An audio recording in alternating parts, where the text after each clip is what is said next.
बिस्मिल्लाहिर्रहमानिर्रहीम। अस्सलाम वालेकुम नाज़रीन, बच्चों को दुआ, बड़ों को सलाम। ज़ीशान अलबारी है मेरा नाम और आप देख रहे हैं रियल पाकिस्तान। नाज़रीन, तबलीगी इज्तिमा की आपने कहानी तो सुनी होगी और यकीनन रायबरेली के मकाम पर हर साल जो है वहाँ पर इज्तिमा होता है 3 रोज़ा, जहाँ पर जो है दुनिया भर से जो है लाखों लोग यहाँ पर आते हैं।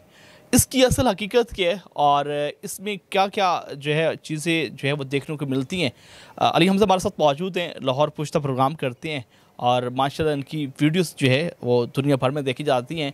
इन्होंने वहाँ पर जो है बहुत सारे प्रोग्राम किए और उस इज्तिमा की असल हकीकत बताई। आइए इनसे बात करते हैं। अस्सलाम वालेकुम। वालेकुम सलाम ज़ीशान, कैसे हैं आप? खैरियत से? अल्हम्दुलिल्लाह मैं ठीक हूँ। अली भाई, आपको बहुत शुक्रिया, आपने वक्त दिया। मुझे बताइएगा अली भाई कि इज्तिमा में क्या देखा और इज्तिमा की असल हकीकत क्या है? अच्छा ज़ीशान भाई, आपको पता है कि अरसा दराज से ये रायबरेली के मकाम में जो है इज्तिमा हर साल में मेरे ख्याल एक बार होता है या 2 बार होता है, वल्लाह आलम। यहाँ पे इनेकाद किया जाता है जिसमें पाकिस्तान भर से लाखों की तादाद में लोग शिरकत करते हैं, बल्कि सिर्फ पाकिस्तान नहीं, दुनिया भर से लोग आते हैं, शिरकत करते हैं और वहाँ पे एक अच्छे कोर्स के लिए, दीन को सीखने के लिए, तज़किया नफ्स के लिए और बेहतर अंदाज में दीन को समझने के लिए यहाँ पे आते हैं। और तमाम अहबाब अभी इस वक्त यानी कि 2 हफ्तों में 2 इज्तिमात हुए हैं। पहले इज्तिमात में जो है पहला जो इज्तिमा हुआ उसमें 4 शहरों के लोगों को इनवाइट किया गया था और जो दूसरा इज्तिमा था उसमें भी पाकिस्तान के 4 शहरों से लोगों ने शिरकत की। और ये 2 करने का मकसद ये था कि 4 शहरों से इस तादाद में लोग आ गए कि आपको पता है कि जितने लोग आते हैं फिर उनके लिए इंतजाम करने बड़े ज़रूरी होती है, तो फिर 2 हिस्सों में बांट देते हैं। इंतजाम बड़े ज़रूरी हैं क्योंकि लोग 3-3 दिन के लिए आते हैं। बताया जा रहा है कि पिछले हफ्ते 15 लाख से ज़ायद लोग जो हैं उन्होंने शिरकत की और इस हफ्ते जिस टाइम हमने किया उस वक्त दुआ को 1 रोज़ बाकी था, उस वक्त 10 लाख के करीब लोग मौजूद थे और लोग एक्सपेक्ट कर रहे थे कि दुआ के करीब जाके ये भी तादाद जो है 15 लाख को क्रॉस कर जाएगी। तो इतनी बड़ी तादाद में लोग तज़किया नफ्स के लिए, दीन को सीखने के लिए, समझने के लिए, उस पर अमल पैरा होने के लिए यहाँ पर आते हैं। और तमाम अहबाब जो लोग शिरकत करते हैं वो अपनी जेब से जो है ख़र्च करके आते हैं, उनको किसी ने बुलाया नहीं होता। और जिस तरह हमने देखा है कि पॉलिटिकल को गैदरिंग हो, कोई जलसा जुलूस, कोई रैली हो तो महीनों पहले तशहीर की जाती है। इसकी कोई तशहीर, कोई ख़बर, कोई इस तरह चीज़ नहीं चलाई जाती। लेकिन लोगों को पता होता है कि मेरा ख्याल है 1 नवंबर को ये इज्तिमा होता है और तमाम लोग जो है दीन सीखने के गर्ज से, एक अच्छी नीयत से जो है पाकिस्तान भर के शहरों से सफ़र करके अपनी जेब से पैसे लगा के यहाँ पे आते हैं और फिर 3 दिन वो यहाँ पे रुकते हैं। अब 3 दिन कोई भी शख्स अपने साथ खाना पैक करके इतने लंबे सफ़र पर नहीं आ सकता, तो यहाँ पे फिर इंतज़ामात, कैंटीन वो भी लगाना बड़ा जो है ज़रूरी है। फिर उनके लिए जो कैंप्स लगाना वो बड़ा ज़रूरी है। फिर नीचे जो चादरें वगैरह होती हैं, तो इसलिए इसको 2 हिस्सों में किया गया।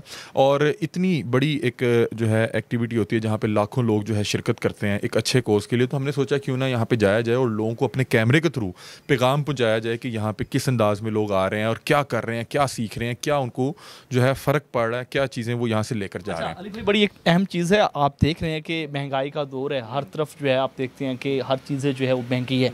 वहाँ पर आपने कैंटीन का विज़िट किया, खाने में क्या क्या चीज़ थी और उसका मायार कैसा था और दूसरी तरफ उसके जो है ना कितने पैसे थे, कितने चार्जेस थे? अच्छा ज़ीशान भाई, मैंने वहाँ पे देखा कि जो हर शहर जो है उसके लिए जो है कैंप्स की जगह अलग से मुख्तस की हुई है और हर जो शहर की कैंटीन भी मुख्तलिफ है। मतलब वहाँ पे ऐसा नहीं है कि कोई जंग की कैंटीन है, वहाँ पे जंग के अलावा कोई जा नहीं सकता, लेकिन जंग की एक कैंटीन मौजूद है जो वहाँ के जो इंतज़ामिया है, जंग इंतज़ामिया, उनके निगरानी में दी जाती है कि उन्होंने वहाँ पे तमाम चीज़ें इंश्योर करनी होती है। और मुझे तो सबसे अच्छी चीज़ लगी कि जिस तरह से आपने देखा पूरे लाहौर में प्राइस कंट्रोल लिस्ट आती है लेकिन कोई भी शख्स उस रेट लिस्ट पे चीज़ नहीं बेचता, मजिस्ट्रेट अपनी ड्यूटीज़ जो है वो अंजाम नहीं देता। लेकिन यहाँ पे देखें कि लाखों लोगों के लिए जो 3 रोज़ा इज्तिमा का इनेकाद किया गया, वहाँ पे बताया गया कि मशवरे में ये चीज़ तय की जाती है कि क्या चीज़ किस रेट पे बिकेगी और जो चीज़ तय की जाएगी, जिस रेट पे तय की जाएगी, वो हर कैंटीन पे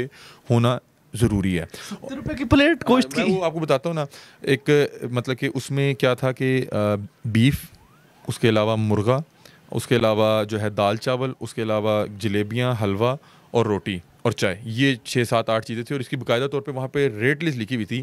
जो वहाँ के ज़िम्मेदारान हैं जो वहाँ की शूरा है वो तय करती है। गोश्त खाना चाह रहे हैं 70 रुपये की प्लेट है, मुर्गा खाना चाह रहे हैं 70 रुपये की प्लेट है, दाल चावल की मेरे ख्याल 50 रुपये की प्लेट थी, और अगर आप जलेबी लेना चाह रहे हैं तो किलो जलेबी मेरे ख्याल 220 या 250 वहाँ पे, ठीक है, वो रेट था।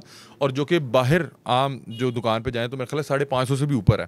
तो बता रहा हूँ, तो मैंने वहाँ से पूछा कि क्या ये जो यहाँ पे इंतजाम किए गए हैं ये कोई बासर शख्सियत जिसको अल्लाह ताला ने रिस्क से नवाजा है उसकी तरफ से? उन्होंने कहा नहीं, यहाँ पे जो ये 70 पे कीमत निकाली गई है, ये वो कीमत निकाली गई है जिस पे उसकी जो मतलब कि गोश्त की कीमत है और जो यहाँ पे लेबर लगी हुई है उसके पैसे पूरे हो जाएं। मतलब कि इसमें कोई प्रॉफिट नहीं कमाया जा रहा, नो लॉस नो प्रॉफिट की जो है एक सिचुएशन पे इसको बेचा जा रहा है। मतलब कि एक ब्रेक इवन निकाल लिया जाता है और वो शूरा जब फैसला करती है उसमें इस चीज़ को डिस्कस कर लिया जाता है कि अगर हम इस तादाद में गोश्त पकाएं तो उसकी क्या कीमत ऐसी निकलेगी कि गोश्त की कीमत दी जाए, पूरी हो जाए, और साथ जो लेबर है उसकी कॉस्ट पूरी हो जाए। कोई प्रॉफिट कोई वहाँ पे 1 रुपया भी नहीं कमा रहा। कैंटीन पे आपने देखा, कैंटीन पे कोई ऐसा माहौल? अच्छा, यार बहुत अच्छा था। और वहाँ पे हर वक्त जो है जो उनके अपनी इंतजामिया के लोग फिर रहे होते हैं वो आके पूछेंगे कि आपने यहाँ पे कितने रुपए की प्लेट ली। अगर किसी का रेट ज़्यादा होगा उसको एक आध बार वार्निंग देंगे, नहीं तो उसका फिर वहाँ से उसके खिलाफ मतलब कि उसको वहाँ से मेरा ख्याल कैंटीन उठवा देंगे। लेकिन वहाँ पे कोई भी शख्स, हम मुख्तलिफ कैंटीन में गए, हर कैंटीन में तमाम चीज़ें जो रेट लिस्ट पे मौजूद थी वो भी मौजूद थी और रेट लिस्ट पे ही बेची जा रही थी। म्यार बहुत अच्छा था खाने का। मैं वहाँ पे खुद भी वहाँ पे ट्राई किया तो बड़ा मुनासिब सा नमक डाला हुआ था, ताकि क्योंकि आपको पता है कि बहुत से लोग जो है तेज़ नमक या मिर्च नहीं खा सकते, बड़ा मुनासिब सा नमक था। रोटी 20 रुपये की थी। मैंने सोचा कि बाहर भी 15-20 रुपये की बिक रही है, यहाँ पे 20 रुपये की, लेकिन वो उनकी एक रोटी बाहर जो तंदूर में बिक रही है रोटी, वो 2 रोटियों के बराबर थी। मतलब कि वो बता रहे थे 20 ग्राम, हाँ 120 ग्राम से भी ऊपर था। वो बता रहे थे कि 150 ग्राम का एक पेड़ा, 150 ग्राम या 160 ग्राम का पेड़ा है, उससे रोटी बनाई जा रही है। अब ये तो हो गया ना कैंटीन का इंतज़ाम। मैं आपको थोड़ा सा पीछे चल के मैं शुरू से बताता हूँ कि हुआ क्या कि हम जब पहली बार गए तो वहाँ पे ज़्यादा कवरेज अलाउ नहीं है, क्योंकि वहाँ पे जो मुझ तक बात पहुँची वो ये है कि यहाँ पे कवरेज इसलिए नहीं करने देते कि जो लोग इतना सफ़र करके आए हैं उनका ध्यान किसी और तरफ ना जाए। वो एक अच्छे कोर्स के लिए दीन सीखने आए हैं, तो इसलिए वहाँ पे अगर मुख्तलिफ लोग जाके माइक निकाल के लोगों से बातचीत करेंगे तो फिर वो एक शख्स बात करता है तो फिर को 20-25 लोग आ जाते हैं। मतलब कि वहाँ पे हजूम लगाने की इजाज़त खराब। हाँ, तो पहली बार जब हम गए तो हमने पार्किंग से शुरू किया। मेरा ख्याल है कि अगर मैं एक नंबर कोट करना चाहूँ तो हो सकता है मैं आपको 50,000 गाड़ी कह दूँ, हो सकता है मैं आपको 1 लाख गाड़ी कह दूँ, तो शायद 1 लाख से भी ज़्यादा गाड़ी खड़ी हुई थी।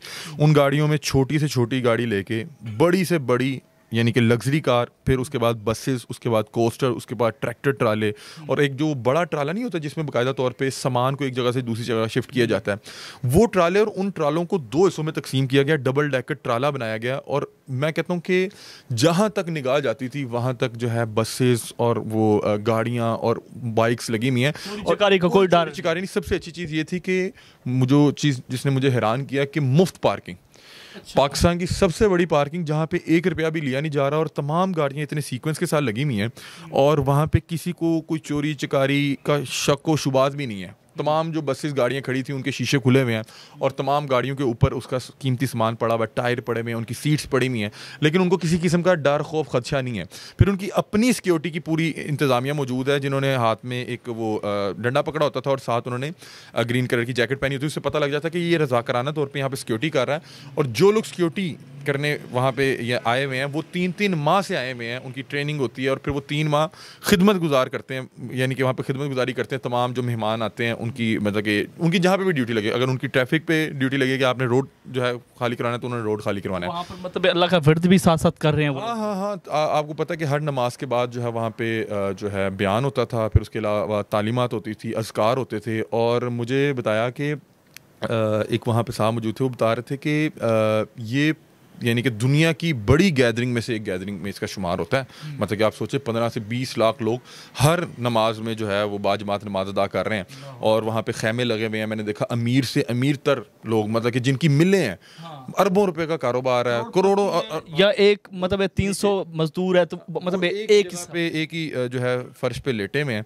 और उसके अलावा मैंने देखा कि बहुत बहुत करोड़पति और कारोबारी शख्सियात वहाँ पे खिदमत गुजारी पे लगे हुए हैं। मतलब कि अगर उसकी ड्यूटी लगी है कि उसने कैंटीन पे लोगों को खाना तकसीम करना है तो वो अरबों पति है वहाँ पे बैठ के खाना तकसीम कर रहा है अल्लाह की रज़ा के लिए। खाने के वक्त कोई भगदड़ कोई कुछ देखा आपने? जो सबसे अच्छी चीज़ है कि पार्किंग से लेके एंट्री पॉइंट्स, उसके अलावा वॉशरूम्स, उसके अलावा वज़ू की जगह, उसके अलावा कैंटीन, और उसके बाद जहाँ पे ये बाकायदा तौर पे खैमे लगे थे, किसी एक भी जगह मुझे ये नहीं लगा कि कोई शख्स किसी दूसरे को पीछे करके कोशिश कर रहा है कि मुझे पहले जगह मिल जाए, मतलब कि हम वॉशरूम्स में गए तो वहाँ पे अब बाकायदा तौर पे सैकड़ों की तादाद में जो पक्के वॉशरूम्स हैं वो बना दिए गए हैं, और वहाँ पे बाकायदा तौर पे सीवरेज का निज़ाम है, और हर एरिया के जो वॉशरूम्स हैं उसके साथ एक टैंकी नस्ब है ताकि अंदर पानी और तहारत और जो गुस्ल के मामलात हैं आप वो कर सकें।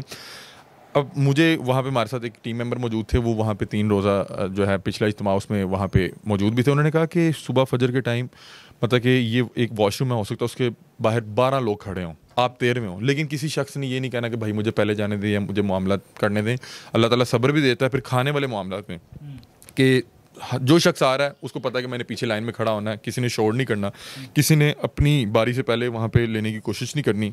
खाना हो, वॉशरूम जाना हो, वज़ू की जो जगह है वहाँ पे जो शख्स वज़ू कर रहा है, जो पीछे आ रहा है वो उसके पीछे खड़ा हो जा रहा है, मतलब कि ये उठेगा तो मेरी बारी आ जाएगी, उसके बाद उसके पीछे की बारी आ जाएगी, लेकिन कोई शख्स कोई नहीं, बिल्कुल नहीं। और मैंने वहाँ से पूछा कि ये क्या है, उन्होंने कहा कि जो लोग यहाँ पे 3 दिन फिर कोई 40 दिन या कोई 4 माह लगा के जाते हैं, ये उनमें उनको सिखाया जाता है, तरबियत की जाती है कि आपने अपनी बारी का इंतज़ार करना है, किसी को जो है वो आगे से हटाने की कोशिश नहीं करनी, कोई धक्कम पेल नहीं करनी।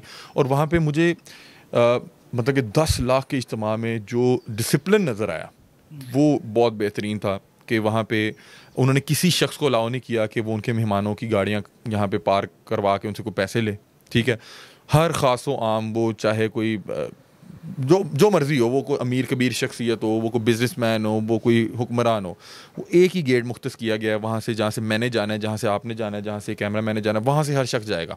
हर अमीर से अमीर शख्स और गरीब से गरीब शख्स, और हर शख्स के लिए प्रोटोकॉल सेम है। और उसके बाद फिर आप आगे जाते हैं, मतलब कि मैंने देखा कि वहाँ पे 3 रोज़ा बड़ा बेहतरीन एक इंतज़ाम था, और दुनिया भर से लोग आए हुए हैं। और जो लोग आए हुए हैं मैंने देखा कि बहुत से लोग बड़ी बड़ी महंगी गाड़ियों में, उनकी एक एक गाड़ी हो सकता है कि 10-10 करोड़ की हो, लेकिन बहुत से लोग इस तरह भी सफ़र करके आए हैं कि एक ट्रैक्टर जो है जिसका पीछे वो बड़ा सा एक ट्राला होता है, उसको 2 हिस्सों में तकसीम किया हुआ है, उसमें 70-70 लोग बैठ के आए हैं। और जिन लोगों की वो गाड़ियाँ हैं उन लोगों ने कहा कि इसमें सिर्फ जो डीजल लगेगा उसकी कीमत देनी है, बाकी किसी किस्म का कोई खर्चा नहीं, कोई टूल प्लाजा नहीं, कोई किसी किस्म का, मतलब कि आपको पता है ना कि किसी का अगर ट्रैक्टर भी है तो वो उसके लिए तजारत का बाइस है। उसने कहा किसी किस्म की कोई तजारत नहीं, कोई मुनाफा नहीं। तो बहरहाल मुझे वहाँ पर जाके बड़ी दिली खुशी हुई, बड़ा दिली सुकून मिला। वहाँ पर जो है 2 असर और मगरिब की वहाँ पर जो है बाजमात नमाज अदा की, फिर उन लोगों के पास हम खुद भी बैठे, फिर उन लोगों के साथ बैठ के खाना भी खाया, उन लोगों की जो है वो तालीम भी सुनी, उन लोगों से बातचीत की, तो बड़ा एक अच्छा लगा। और यानी कि दिल को सुकून मिला कि यार यहाँ पे देखें कि आज के इस दौर में जहाँ पे नफ्सा नफ्सी का आलम है, हर शख्स सिर्फ अपने बारे में सोच रहा है, वहाँ पे अल्लाह की रज़ा के लिए 3 दिन के लिए सफ़र करके, सफ़र भी इसलिए करना कि मैं दीन को समझ सकूं, दीन पर अमल कर सकूं, दीन को बेहतर अंदाज में परफॉर्म कर सकूं, अपने घर बार से दूर जाना और फिर वहाँ पे इस कदर डिसिप्लिन का मुजाहरा करना। वहाँ पे मुझे एक शख्स ने बड़ी अच्छी बात की, उसने कहा कि किसी कोई छोटी सी गैदरिंग हो, किसी की कोई इवेंट हो या कोई मामला तो हो, कोई जहाँ पे 20, 25, 30 लोग इकट्ठे हों, वहाँ पर जो है लड़ाई झगड़ा हो जाता है। आम रूटीन में आपने देखा ना, मतलब कि कोई नाराज़ हो गया, किसी को खाना नहीं मिल सका, कोई मतलब कि किसी को धक्का लग गया। उन्होंने यहाँ पे देखें कि एक शहर आबाद है, वहाँ पे एक शहर आबाद है, लेकिन किसी का कोई चोरी चकारी का मसला नहीं है, किसी को ये किसी से गिला नहीं है कि यार इसने ये मेरी बारी पे आगे आ गया, या मैंने वज़ू करना था ये क्यों आगे आ गया, या मैंने वॉशरूम जाना था ये क्यों मेरे आगे खड़ा है। तो बहरहाल एक बड़ी अच्छी प्रैक्टिस थी। और मुझे ये चीज़ बड़ी अच्छी लगी कि देखें पाकिस्तान में किसी शहर में चल जाएं, मतलब कि लाहौर चल जाएं, कराची चल जाएं, इस्लामाबाद चल जाएं, किसी शहर में चल जाएं, कोई शख्स इशारे पे खड़े होने को तैयार नहीं है, ठीक है। कोई शख्स कहीं पे बाइक पार्क करता है, मतलब कि एक तो उसको ये भी नहीं पता कि पार्क कहाँ करनी है, और दूसरी जहाँ पे भी करता है वहाँ पे एक शख्स बैठा है उससे पैसे लेने के लिए, ऐसे ही है। फिर उसकी चीज़ की हिफाजत भी कोई नहीं है, ठीक है। और फिर आपने देखा कि हमने देखा कि जहाँ पे इतने इज्तिमात हों वहाँ पे मिसमैनेजमेंट कुछ ना कुछ हो जाता है, किसी को कोई बुरे लगी कोई चीज़, किसी ने कोई आगे से ऊंची आवाज़ में बात कर दी। यहाँ पे इस तरह की कोई चीज़ नहीं थी। तो इस हवाले से मुझे दिली खुशी हुई कि यहाँ की इंतज़ामिया बहरहाल दाद की मुस्तहिक है। और लास्ट पे एक चीज़ और बता दूँ कि इतने इंतजामात होने के बावजूद वहाँ पे मेरा ख्याल 3 या 4 मुख्तलिफ पार्किंग मौजूद थी, जहाँ पे सैकड़ों गाड़ियाँ खड़ी हुई हैं, हज़ारों लाखों गाड़ियाँ खड़ी हैं, लेकिन जो बाहर मेन रोड है वो बिल्कुल ऐसे ही चल रहा है जैसे आप ये नहर का रोड देख लें या फिरोजपुर रोड देख लें, मतलब कि कोई ऐसे वहाँ पे ट्रैफिक जैम भी नहीं है। और वो कैसे है कि वहाँ पे जो लोग हैं वो इतने ट्रेन हैं, और वो अपनी जिसकी जो ड्यूटी लगी है वो उसको दिल से अदा कर रहा है। जिसकी ड्यूटी लगी है कि उसने ट्रैफिक क्लियर करानी है तो उसने ट्रैफिक क्लियर करानी है, उसे वहाँ बैठ के ऐसे नहीं है कि वहाँ बैठ के सिर्फ टाइम ज़ाया करना है, वो अल्लाह की रज़ा के लिए ट्रैफिक जो है क्लियर करा रहा है। तो बहरहाल जब तमाम अहबाब अपनी जो उसकी ड्यूटी है, जो फ़र्ज़ है, उसको दिल से अदा करेगा, तो फिर इसी तरह के मामला तो होंगे कि आपके ट्रैफिक वाले ठीक हो जाए तो आपकी ट्रैफिक ठीक हो जाएगी, अगर आपके पुलिस वाले ठीक हो जाए तो आपके जो दूसरे तीसरे मामलात हैं, कानूनी मामलात, वो बेहतर हो जाएंगे। तो इसलिए बड़ा अच्छा लगा और हमने वो लोगों को दिखाया। हमने सोचा कि जो ये अच्छी चीज़ हो रही है उसको अपने कैमरे के थ्रू लोगों तक भी पहुँचाना चाहिए, जो लोग वहाँ पर नहीं जा सके।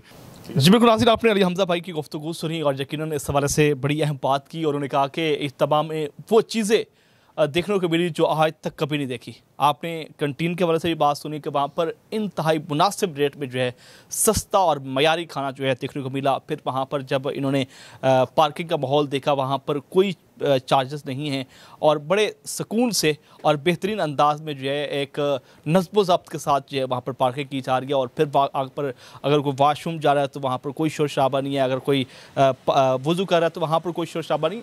लोग जो हैं वहाँ पर चौक दर चौक आ रहे हैं, लेकिन एक निज़ाम जो है वो बड़ा बेहतरीन है। आप ये प्रोग्राम कैसा लगा कमेंट सेक्शन अपनी राय का इज़हार करें। इसी के साथ अपने मेज़बान ज़िशार अलबारी को रियल पाकिस्तान से इजाज़त दीजिए। अनाने के बाद